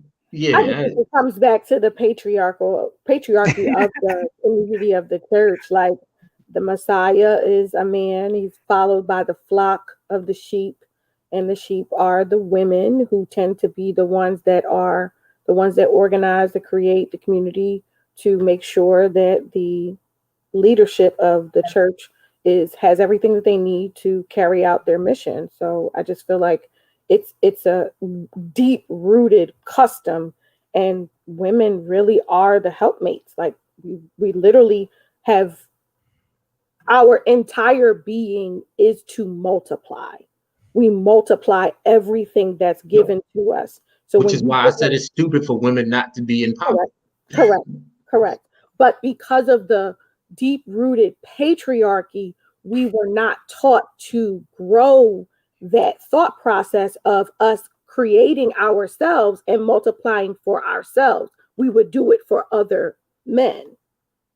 But that's a whole nother topic. We'll talk about that later. We should talk about the customs of Black people. We should do a show on that. I'm with it. But which Black people and from which culture? So we American Black people. Correct. Customs. Correct. Cultures. So, all right. So Terry Johnson says, where all the congregation have a whole life policy where they can borrow from over a time. Yeah. So no, you can't. That's not how group life policies work. So that's not kind of how the party goes. I mean, I think it's important for us to have the conversation in the confines of the church. But I mean, if you're going to get a whole life policy to borrow off of, I don't know. We need a part 2 after dark church. He might be right. He's right. He's talking about this. He's talking about those sexual deviants in the church. Yeah. I agree with you. That's I think you're right. conversation now. What that thing smell like? Oh, all right. Shaw says, I was raised in a church, founded and pastored by a woman. Watching how she carried herself in that role taught me so much how a man or how to respect women. She was respected as a leader, and she broke a lot of patriarchy boundaries in the city. Where are you from, Sean? Yeah, He's from here. Sean from here. That's my homie. What church did you go to, Sean? If you don't mind sharing, I get it if you don't want to share. And who was the pastor? Yeah. What's going on? Corey the Charity, Church Point straight up. Yeah, got that. Yeah, which sounds crazy. I hear the cause their mission revolves around and was created because of Black men. You talking about Black Lives Matter? Yeah, Nylon. That's right. Nylon. Yeah, man. Nylon. Wait, do churches have financial literacy to give to its people? Some of them do. Some of them don't. I think most don't. Hire professionals. Most don't. Yeah, you can hire professionals. And hire the right professionals, right? I do want to say that, because some professionals are just in the financial industry are just glorified salespeople. Big facts. Honestly, you gotta hire somebody who is truly community minded. And a lot of them aren't like that. Sad to say. Tracy come through. That was an amazing point. Thanks, boo. Alton said, I think it might be designed for the women more than men, because when you're talking feeling emotion, you got to be talking women.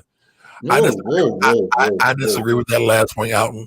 I'll go on a limb and say this, and people might disagree with me. I personally think men are more emotional than women. Yep. We've just been socialized. We've just been socialized to repress our emotions. Facts. It's expressed a different way. And we see how conditioning starts before you're even born. Correct. Say that one more time, Corey. Conditioning starts before you were born. Everything you do, you've been conditioned to do. Everything. That's my listen.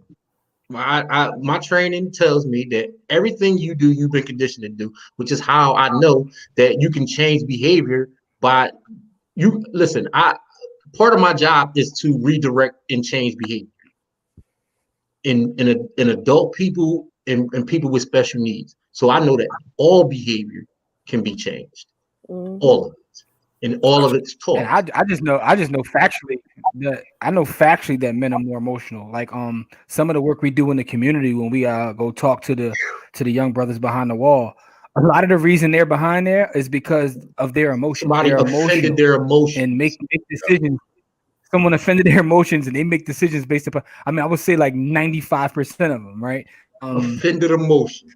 I mean, and just in general, I think men are more emotional. But I understand that we're taught and conditioned to feel one way. Right, but it's white propaganda, matriarchal propaganda that teaches us that it's the other way around. And so you get men all the time. Why are you being so emotional? Why are you acting like a woman? They don't even realize that they're putting women down. But that's just my thought. So Kelly says, I agree some of the teachings of Dave Ramsey and Susie Orman are problematic, but I take some of the teachings that I like from them and discard the rest. For instance, I like the snowball method. That's technically not Dave Ramsey's. It was before Dave Ramsey, but method of getting rid of debt that Dave Ramsey teaches. But what's interesting to me is why he doesn't choose to teach how he made his wealth in the beginning. He made his wealth through real estate and then went bankrupt. I think he plays on people's emotions around being in debt and wanting so badly to get out of it. Correct. I don't have a problem with the snowball method. I will say that, I think his idea about getting up your financial stash, like your emergency fund, like your kind of your actual zero, that's not quite zero. I think that's great. I think that's admirable. I think $1,000, he says $1,000. I think $1,000 is entirely too little. I think at least 2 to 3, as your baseline. And then from there, getting rid of your debt kind of in a methodical way. I agree. I mean, I don't think people come up with different methods. I'm like, if you're a mathematician, you wouldn't have gotten into debt like this. So let's not try to, overplay your hand. Like, let's just kind of sit with the simplification. I want to have some conversations too. Like we talked about it a little bit before. Dave Ramsey and Susie Orman are for the absolute lowest barrier of entry into the world of saving, budgeting, and understanding financial literacy.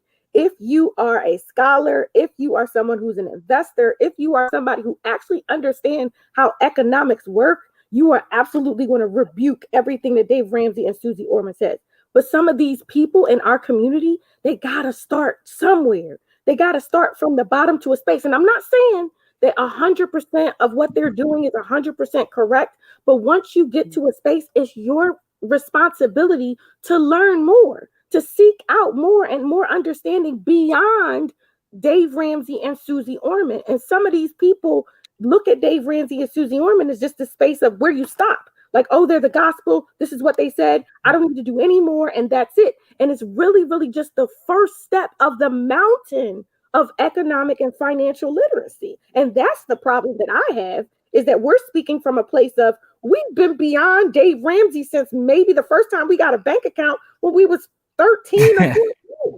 But some of these people in their 40s are just getting their first bank account. Facts. I mean, there is an unbanked property. I just being unbanked is definitely. I agree. I just hate the one size. the one size fits all approach they both take. They give everyone the same exact advice. Like, and that's the one thing I'll constantly say is the only thing that I know to be a fact when it comes to personal finances. There is no one size fits all approach. Like everyone's situation is different and has to be looked at. So I don't like that part of what they teach. Kamar, you missed the point. You missed the comment I saw. It talked about the Black Panthers. And one of the reasons they failed was because of their inability to promote women in positions of power. And then I think it was Chiron that made that point. But to the point of woman, I still want to get on her because she tells everybody they need to trust. No, they don't. Yeah. Not everybody needs to trust. Correct. And actually, you can really make a mess. Look at Nip. Nipsey had trust. He did not have a will. So what happened to Nip? Nip died intestate. And what did Nip's brother have to do? His brother had to raise the estate. He had to open an estate. And there was a whole bunch of confusion about that. So again, like, you're not telling people the whole story. You're putting people, and not everybody has the net worth to have a trust. Trust costs money to administer, a lot of it. And are you ready to file a trust tax return every single year? Are you? Do you know when it has to be filed? Like, come on. I'm just tired to Jimmy's point, it's one size fit all, but it's not even one size. It's like you're trying to put a pump on somebody's foot that is flat-footed and works works at the train yard. Why would you ever be on why would you ever have this situation going on where it just does not fit? So I want to talk about this comment real quick from Garan. So he said under Elaine Brown's leadership, BPP, Black Panther Party, finally got a mayor elected, opened a school, not just any school, but one of the best in the state of California. And he said brothers were pissed with her in charge. Yeah, I get it. Michelle Lewis says, thank you. DR model was a stepping stone. Miles says, I know that Christ didn't divide the church by races or colors. Man, Phil. Go ahead. Just go ahead, because that's not what we're saying. And if that's what you got from this conversation, you can just dismiss yourself. I'm about to FOH you, boss. Who is it? So Sean says he won the Sakina Revival Temple, Dr. Doris R. Williams. Okay. Never heard it before. Thank you for contributing that, Sean. I mean, this has been a spirited discussion, but I feel like we got more spirited about Mr. Pavlovich. Fuck out of here, dog. The actual church. Don't come back here no more, man. Yo. Oh boy. Let me go ahead. I'm sorry. Go ahead, Kamar. Go ahead. Excuse my brother for a minute, man. So look, I do want to drop this one thing, man. When it comes to the ROI of the Black church, I do want to give a big shout out to the AME. They got Morris Brown back accredited. Now they could get some financial aid. So Morris Brown is back. In Atlanta, the AUC about to be real crazy now, and Morris Brown back, man. So shout out to the AME. Never mind. I'm not going to say anything. What you guys say, Kamari? Now you open Pandora's box. There's a lot of schools in Atlanta, and there's a lot of schools in that yard. I'm just saying, but I ain't saying. Listen. We still listen. We got more seats left for Black people at Black colleges, and for them not to let Morris Brown off the accreditation like 20 years ago, and they had like 7, 8 students for decades, and the church held them down. And the church AME, they still got Barber Scotia and Concord, North Carolina has like 6, 7 people in AME church. They still, now they got hope of getting back accredited again. So yeah, we definitely need more Black colleges to stay open. No. We definitely need Black colleges to stay open. That wasn't a shot. My thought though is it's kind of the same thing that we talk about with the church. Is like we have so many churches in the same close proximity to everything, right? And so when you look at Atlanta, when you look at their yard, like it's kind of the same thing. That's all I was saying. That's what I was saying. But listen, anybody have any other thoughts about the Black church before we move on? In the ROI, negative or positive, in your thoughts? Empower the women, and your ROI automatically goes positive. Say it again. If you empower women, your ROI will automatically go positive. That's a T-shirt. Write it down. That's bars. Black belt T-shirt. It's negative because y'all don't empower women. Now I ain't gonna say y'all. Well, I mean, I should say y'all because I don't, I'm a PK. So I know what all the bodies is buried with this bullshit. So I try to keep it, I kept it PC. I'm proud of myself. I ain't even gonna lie. You did. I'm proud of you too. And Miles Pavlovich, don't come back here no more, man. This is a black space for black people. Stay the fuck out of here, dog. All right, so Alton, I want to talk to you about this real quick. So you said you had to disagree with y'all on the emotional comment. I meant no disrespect to her. I know you didn't mean no disrespect. Alton, Right. Alton, you rock with me all the time. I got you. Right. Women are naturally designed more emotionally and literally helps them nurture. So Alton, that's where I push back. I would say just look at what's going on around the world and your community. And I would say that we're all emotional. To be human is to be emotional. Correct. We, as Black folks, a lot of times, though, we have a hard time dealing with our emotions, and there are brothers who have a hard time with that. And we've been trained, right? Corey just said it. We've been trained a certain way to think about certain things. So I say it in love. I challenge you with that in love. I want you to go back and look at that, and let's talk about it some more, brother. Yeah, be careful with toxic masculinity, and also making sure that you understand that a lot of times women, because we're allowed to be emotional, we sometimes have a better handle on expressing and releasing it to be able to move forward from it when it's been suppressed and repressed by a lot of men. Right. So Karan says automatically in response to Corey. Alexa says empower women in your ROI will automatically go positive. Hey, Alexis. She want a t-shirt. She want a t-shirt right now. We're gonna get it done. All right, we're gonna do that. We listen, man. All right, Wanda, we ain't done just yet. Go ahead, Jimmy.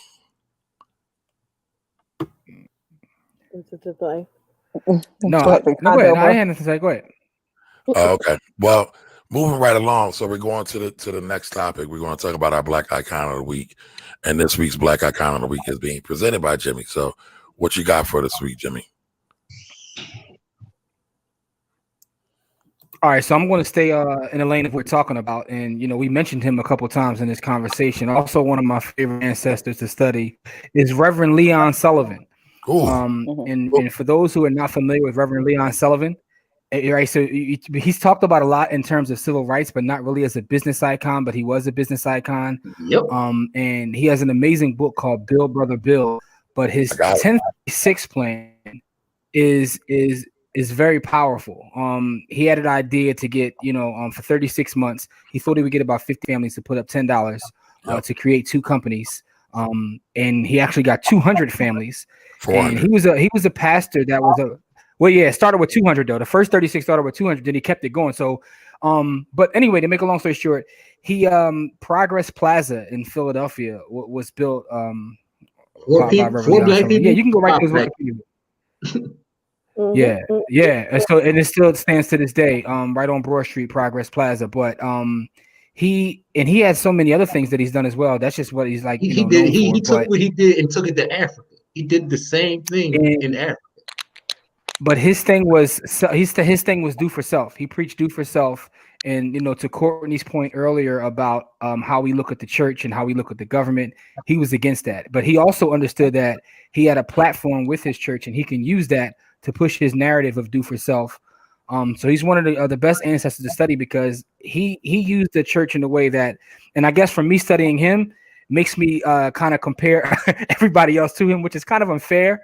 But I saw what he was able to accomplish by taking action and not just being, sitting there preaching prosperity, but putting people in position to not give charity, as Corey says, but to fix problems. So that's my Black business icon of the week, Reverend Leon Sullivan, the legend. Rest in power. And I want to jump in on that a little bit, Jimmy, just to piggyback. So, right, he did Progress Plaza, and he also did Haddington Plaza out West Philly. He is the first Black man in the United States to have a strip mall. So those things are very, very important to know. Listen, we do dope stuff. When we create the room, we do dope stuff. No way, shape, or form about it. Don't ever believe that Black people are downtrodden people or cursed people. We've been oppressed. But the 1036 is so powerful because it was $10. All he asked for was $10. But it shows the power when we're able to come together in a large number. $10 a month, not even $10 36 months. He said everybody gave $10 for 36 months. And from he built an empire of $10 donations. And from the 1036 plan, he was able to get a mortgage or financing from the federal government and then buy Progress Plaza. So listen, savings is important, y'all. Don't get caught up in the savings account. Get caught up into the savings, actually, to build them the cash. We can do all the other fancy stuff on the back end. But if you can't save, if we can't pull money together in the first, then everything else is a little extra sexiness that's not necessary. All right, Michelle Lewis says, great convo. Karan says, right, because I recognize the young violent version of me was hella emotional. Yes. Mm. Man, listen, that's what most of this gun violence is because our men are too emotional. But you know, that's a whole other show. Listen, emotional intelligence. Andrew Andre says, great one. Emotional EQ intelligence over IQ. Yep. Hey, fear is an emotion. It is. Mm-hmm. A lot of those gun bustings is a fear. But go on. Absolutely. Well, listen, everybody, I appreciate you all being here. As always, next week we'll be back at 7 p.m. sharp. We will be back. I gotta figure out what we're gonna talk about next week. Do us a favor. What do y'all we doing Powernomics next week? Yep. Oh yeah. Oh, you're right. You're right. I'm sorry. Thanks for the correction, Corey. That's right. Everybody, y'all got your Powernomics book? Where's mine? Mine came too. Mine is another room. But listen, everybody, we'll see you next week. Bring your Powernomics book. Hopefully, you're making a lot of strides reading your Powernomics. So that's what we're talking about next week, y'all. So bring y'all bars and bring y'all notes. So we'll see you next week, 7 p.m. And there go Corey with his. He got it. And I got it somewhere close to. But I'll see y'all soon next week, 7 p.m. Bye-bye. Bye, y'all. Bye.